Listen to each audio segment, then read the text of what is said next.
بسم اللہ الرحمن الرحیم۔ السلام علیکم۔ I am engineer H M Bilal. میں آج آپ کو اپنی ایک سائٹ پہ لے کے آیا ہوں جس میں ہم نے ایک سٹیل سٹرکچر کا برج بنایا تھا۔ یہ بیسیکلی مری روڈ کے اوپر بنی گالا کے بالکل قریب ہے، اور پرائم منسٹر عمران خان جب اپنے بنی گالا گھر جاتے ہیں تو یہی والا روٹ استعمال کرتے ہیں۔ تو اس برج کے بالکل رائٹ سائڈ پہ ایک سکول بھی ہے، گورنمنٹ سکول۔ تو سکول کے بچے جب کراس کرتے تھے تو ایکسیڈنٹ کے چانسز بہت زیادہ تھے، تو عمران خان نے ہدایت کی کہ اس پہ ایک برج بنایا جائے اور وہ بہت جلدی بنایا جائے۔ تو یہ ٹاسک ایک آسٹریلین ملٹی نیشنل کمپنی کو ملا۔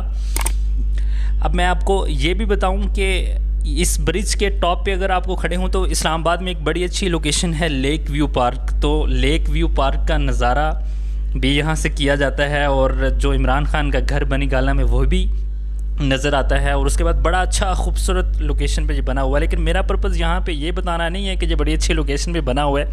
پرپز یہ ہے کہ عمران خان کی ہدایت پہ یہ کیسے کام کیا، جب ایک کمپنی کو ٹاسک ملا اس کمپنی نے کیسے اس پورے پروجیکٹ کو ود ان ٹائم کمپلیٹ کیا، اور اس میں ہیوی ٹریفک بھی گزرتی ہے چونکہ مری روڈ ہے، وہاں پہ ٹریفک کا فلو بھی بہت ہیوی تھا، اس کو ہم نے کیسے مینیج کیا، اور ایک رات کے اندر اس پورے برج کی ایریکشن ہم نے کیسے کمپلیٹ کی، اس ساری کی ڈیٹیل میں آپ کو اس ویڈیو میں بتاؤں گا۔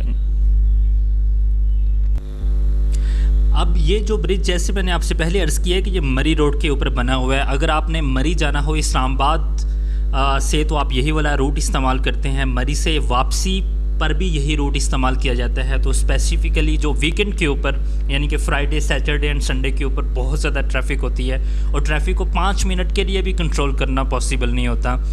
اب یہ برج چونکہ نیشنل ہائی وے اتھارٹی NHA کے انڈر یہ کنسٹرکٹ ہو رہا تھا، تو NHA سے ہم نے ریکویسٹ کی کہ اس کے لیے چونکہ روڈ بلاک کرنا پڑا، ہمیں اس کے لیے اسپیشل پروویژن کی ضرورت تھی۔ NHA نے ایک لیٹر اسلام آباد ٹریفک پولیس کو لکھا، ٹریفک پولیس والوں نے اس کی پرمیشن دی، بٹ ایک اسپیسیفک ٹائم سلاٹ دیا کہ آپ اتنے بجے سے لے کے اتنے بجے تک اپنا کام سٹارٹ کر سکتے ہیں۔ تو کم ٹو دا پوائنٹ، میں نیکسٹ 2 سے 3 منٹ میں پورا اس کا انٹروڈکشن آپ کو دوں گا کہ ہم نے یہ اسپیسیفکیشن اپنے ڈیزائن ڈپارٹمنٹ کو بھجوائیں۔ ڈیزائن ڈپارٹمنٹ نے جتنے بھی لوڈنگ پیرامیٹرز ان کو دیکھ کے اس کو ڈیزائن کیا، اور اس کی ڈرائنگز بنا کے وہ ہمارا جو ورکشاپ ہے، ورکشاپ میں یہ ڈرائنگز بھجوا دیں۔ ورکشاپ لاہور میں ہے، ورکشاپ والوں نے یہ پورا مٹیریل تیار کر کے ایز پر اسٹینڈرڈ اور اسپیسیفکیشن اسلام آباد میں ٹرانسپورٹ کر دیا۔ چونکہ ہمارے پاس ٹائم سلاٹ شارٹ تھا تو ہم سائٹ کے اوپر کوئی بھی ویلڈنگ کی ایکٹیویٹی نہیں کر سکتے تھے، تو یہ سارا کا سارا جو سامان ہے یہ لاہور میں ہم نے اپنی فیکٹری میں پلان کر کے اس کو ویلڈ کیا۔ تو پورے کے پورے جو ممبرز ہیں as per standard, as per height, as per length, وہ بن کے ہماری سائٹ پر پہنچ چکے تھے۔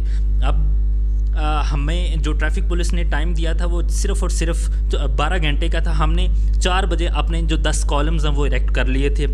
رات 12 بجے کے بعد جب ہمارا ٹریفک پولیس والوں نے ہمیں الاؤ کیا، ٹریفک کو بلاک کیا، تو ہم نے اس کی جو ایریکشن ہے وہ سٹارٹ کی۔ تو آپ ایریکشن میں دیکھیں، مین ڈیک کے لیے ہمیں اسکل لیبر، چونکہ اسٹیل سٹرکچر میں ان اسکل لیبر کامیاب ہی نہیں ہوتی، تو ہمیں ایکسٹرا اسکل لیبر ہم نے یہاں پہ ڈپیوٹ کی، اور 20 ٹن کی ہم نے 2 کرینیں بھی یہاں پہ ڈپیوٹ کی تاکہ ہمارا جو کام ہے وہ اسپیڈلی ہو جائے۔ تو آپ دیکھ رہے ہیں کہ یہ رات کو ہی ہم نے تقریباً سارا کا سارا 70% اپنے جو مین ڈیک ہے وہ ہم نے لگا چکے تھے۔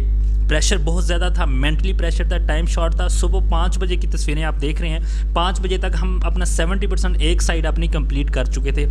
7 بجے تک کا ہمیں ٹائم تھا کہ 7 بجے تک ہم ٹریفک کو بلاک کر سکتے ہیں۔ اس کے بعد چونکہ آفس ٹائم ہے، اسکول کا بھی ٹائم تھا، تو ٹریفک کو اوپن کرنا ہی کرنا تھا۔ تو اس پورے کیس میں ٹریفک پولیس نے ہمارے ساتھ بڑا کوآپریٹ کیا، انہوں نے فل SOPs کے ساتھ ہم چونکہ کام کر رہے تھے، انہوں نے بھی ہمیں سپورٹ کیا۔ تو آپ یہ دیکھ رہے ہیں کہ اب ہمارے پاس مینٹلی پریشر بڑھتا جا رہا ہے، چونکہ ہمارے پاس صرف اور صرف پیچھے 1.5 گھنٹہ باقی تھا، اور 1.5 گھنٹے کے بعد ٹریفک نہیں اوپن ہو جانا تھا۔ تو ہم نے پراپر SOPs کے ساتھ جو کرینز لگائی تھیں، ایکسٹرا مین سکل جو مین پاور ہے اس کو ہم نے یوٹیلائز کرتے ہوئے ریمیننگ جو پارٹ آف دا برج ہے اس کو بھی ہم نے کنسٹرکٹ کرنے کی کوشش کی، اور الحمدللہ سکسیزفلی ہم جو ریمیننگ 30% پارٹ تھا اس کو بھی ہم 7 بجے سے پہلے ہم اپنا یہ والا پارٹ بھی کمپلیٹ کر چکے تھے۔ تو آپ دیکھیں جیسے ہی 7 بجے تو ہم نے ٹریفک کو اوپن کر دیا۔ آپ اس میں تصویروں میں دیکھ رہے ہیں کہ 7 بجے کے بعد ٹریفک کا جو فلو ہے وہ سٹارٹ ہو گیا، اور لوگ اپنا طریقے سے جانا آنا شروع ہو جائے. اس کے بعد ہم نے اس کے اوپر جو گرل کا کام ہے, پینٹ کا کام ہے, وہ سٹارٹ کر دیا. پراپر SOPs کو فالو کرتے ہوئے ہم نے اس پورے برج کو ٹائملی کمپلیٹ کیا. بتانے کا مقصد یہ ہے کہ جب آپ کے پاس ٹائم شارٹ ہو اور کام زیادہ ہو تو آپ نے کیسے اس کو مینیج کرنا ہے. مینٹلی پریشر ہوتا ہے لیکن پھر بھی مینیج تو کرنا ہی ہوتا ہے. اس کے لیے ہم نے پراپر پلان سٹارٹ سے ہی ڈاکومنٹڈ کیا ہوا تھا. ایچ اینڈ ایوری تھنگ ہمیں پتہ تھی ہم نے کب کون سا کام کرنا ہے. تو آپ نے جب بھی اس طرح کا کوئی پروجیکٹ تو پہلے پلان کرنا اس کو. اب اس طرح کی پروجیکٹ کو آپ فاسٹ ٹریک پروجیکٹ بھی کہہ سکتے ہیں. تو اس پروجیکٹ کے لیے یہ اسپیسیفکلی اس پوری جاب کے لیے ہماری جو ہائر اتھارٹیز ہیں, جو جنرل مینیجر, اس کے بعد ہمارا فائنانس ڈپارٹمنٹ, ہمارا پروکیورمنٹ ڈپارٹمنٹ, پلاننگ ڈپارٹمنٹ, اور اس کے بعد فائنانس ڈپارٹمنٹ, اس کے بعد جو فیبریکیشن یونٹ کے جو آفیسرز ہیں اور ان کے جو انجینئرز ہیں, ان سب کی کولیبریشن اور ایک ٹیم ورک کے ساتھ اس پورے پروجیکٹ کو سکسیزفلی کمپلیٹ کیا. اس کے لیے ہماری نمبر آف میٹنگز ہوئیں, نمبر آف کانفرنسز ہوئیں, 1-to-1 میٹنگز ہوئیں, اس میں سلوشنز آئے گئے, سجیشنز آئیں. دین اس کے بعد ہر چیز کو ڈاکومنٹ فارم میں لے کے آئے. ڈاکومنٹ فارم میں لانے سے پہلے ہم نے اس پورے پروجیکٹ کو لیٹسٹ جو کنسٹرکشن ٹولز ہیں, ٹیکنیکس ہیں اور اپڈیٹڈ سافٹ ویئرز ہیں, ان کو ہم نے یوٹیلائز کیا. دین جا کے اس پورے پروجیکٹ کو الحمدللہ سکسیزفلی ہم نے کمپلیٹ کیا. تو جب بھی آپ کا بھی کوئی ایسا پروجیکٹ ہو تو سب سے پہلے اس کی پلاننگ, ڈاکومنٹیشن ضروری ہے. یہ پورا ایکسپیرینس آپ کے ساتھ شیئر کرنے کا پرپز یہ ہے کہ پلاننگ کسی بھی کام کے لیے, چاہے آپ کوئی چھوٹا کام کر رہے ہوں, بڑا کام کر رہے ہوں, اپنی زندگی کے لیے, آپ کو آگے بڑھنے کے لیے, تو پلاننگ از ویری امپورٹنٹ. تو اس سے ریلیٹڈ انشاءاللہ نیکسٹ بھی ایکسپیرینس آپ کے ساتھ شیئر کرتا رہوں گا. تب تک اپنا خیال رکھیے گا, اپنی فیملی کا بھی. اللہ حافظ.